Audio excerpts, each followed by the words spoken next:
Welcome to this Specialist Trading Weekly E-mini review for the week ending November 5th, 2010. This is the first trading week of the month. Now, this week's review, we're going to try something different. I'm actually going to give you a homework assignment. I want you to email me back your answers because I'm going to present you two situations here, two different setups where you could have had a trade in the E-mini this week, but only one is actually in line with our strategy rules. Even though both had a profit and both seemed to be fitting the rules, only one actually was part of our strategy. So I just want to check to see how far you've been studying and how much you actually follow our rules here. So what we're going to discuss in this week's review is which trade should you take. According to the rules and everything on our video learning section and everything I've been teaching you over the past year, we have to follow certain rules. We give you a certain amount of discretion, but there are certain rules you have to, oblige by. So looking at the scenario here on the 3rd, which was Wednesday of this week, we had two setups where you could have gotten short right here. And both of these setups resulted in a gain or a profit, but only one was actually valid. Okay, so we're going to discuss and go over the rules, and then I want you to email me back your answers and to see which one was a proper trade to take. Now, before we begin, you may recall that we're in a current promotion with Global Futures. If you are thinking of switching brokers, you're not happy with the service or the commission schedule that you currently have, or you're new to trading futures and you want to open up an account with someone you feel is a reputable broker, we highly recommend going to Global Futures and opening up an account. You can speak to Michelle Jimenez, she's the premier broker there, and you can talk to her directly at 818-670-7733. And the current promotion we're running is if you mention coupon code SP20 and mention Specialist Trading, you're going to receive 20 free contracts.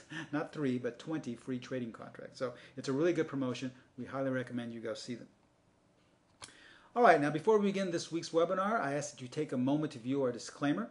I'm going to show you a lot of performance results using this particular strategy in day trading E-mini, but remember, we can in no way guarantee that any of the results will be repeated in the future. So please take a moment to view the disclaimer, and then we shall begin this week's review.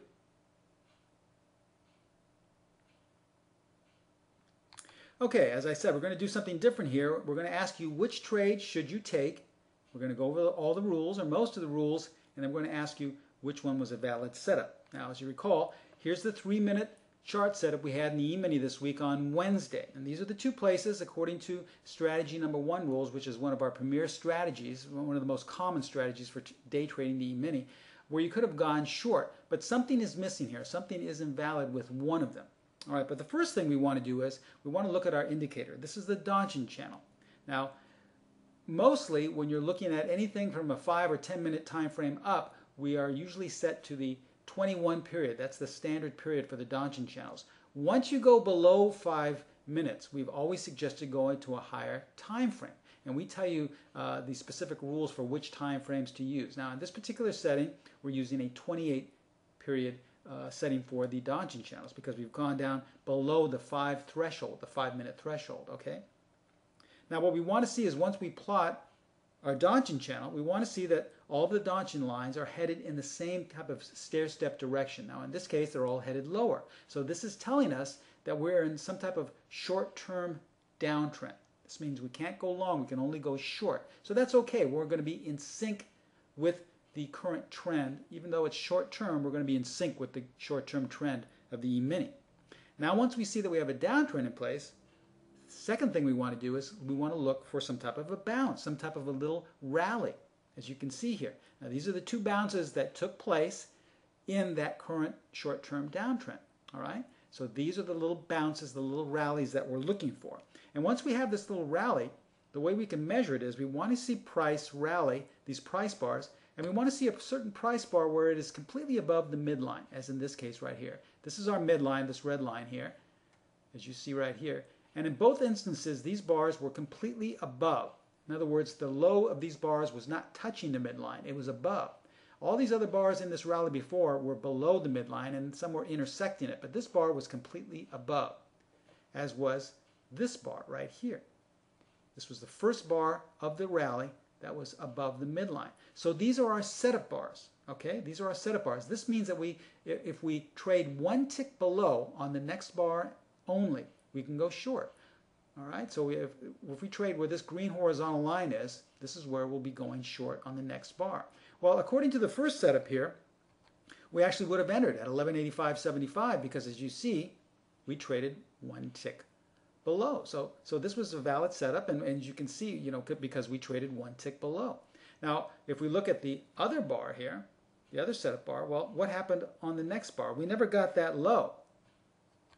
So this is now the new setup bar, okay? And we need to trade here in order to go short. But look what happens. On the very next bar, we never traded that low, so now this becomes the next valid setup bar. And we need to trade here in order to go short. Well, we never got that short, so now this is the next valid setup bar. And on the next bar, we traded below that, so this is valid setup bar, and we would have gotten short at 1185. Okay? So on both of these setups, here's where our entries would have been, 1185.75 and 1185 even. Once you've entered the trade, obviously the first thing you want to do is protect yourself. You're going to place your stop about a half point minimum above the high of that current rally. See that? Okay, so we've entered and we have our stops in place. Now what do we want? Well, we want to see the trend resume. We're still in some type of downtrend, so we want to see the trend resume lower, which it does. Automatically goes now lower. So it's going in our favor. Things are looking good. Now where do we get out? Well, we get out when we touch this bottom line. Okay, we're just looking for these nice short-term little bounces and then a continuation of the trend. And when we touch these lines here, these are our exit levels. So on the first setup, you would have exited at 1183. The next one at 1182.25. So both trades would have netted you 2 3/4 points. Excuse me, in about 20 or 30 minutes. Very nice, compact little trades, no risk at all, because once you entered, the trend resumed lower. But here's the trouble. Only one of these trades is valid. All right, so you have to ask yourself, what's missing? They both look valid. I mean, they both have valid setup bars. The entry was correct. We traded one tick below. We placed our stop correctly, and they came down to our exit level. But only one should have been taken because, even though you had a gain, and 9 times out of 10, you may follow this type of trade without listening to the rules, but it's that 10th one that will make you give back everything. So I want you to ask yourself, which trade should you have taken? Which trade should you take? All right. So let's review, and then you can email me back the answers, and then we'll cover it in next week's E-mini recap. Remember, this trade took place, I believe actually the trade took place on the 1st. We may have misplaced it there on the 3rd, but I believe the trade actually took place on the 1st of November. On a 3-minute chart. Remember, this is strategy number 1 using our Donjon channels. We have the Donjon channels set up to a 28-period setting. All right, now each trade made 2 3/4 points.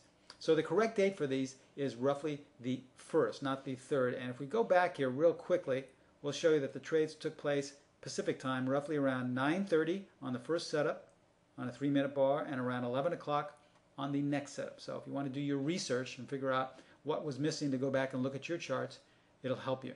Okay? And the trade was on the 1st. And once you get the answer, please do not hesitate to email me at stephenprimo@specialisttrading.com. Thank you so much for joining us once again this week. We will go over the answers next week, and we will tell you exactly what was wrong with one of those setups and what was correct. And in closing, we ask that you take one last look at our disclaimer. I showed you the performance results of 2 trades this past week using our strategy number 1 in the E-mini, but remember, we can in no way guarantee that any of these results will be repeated in the future. Thank you so much for joining us. We'll see you right here next week with the answers. Bye-bye.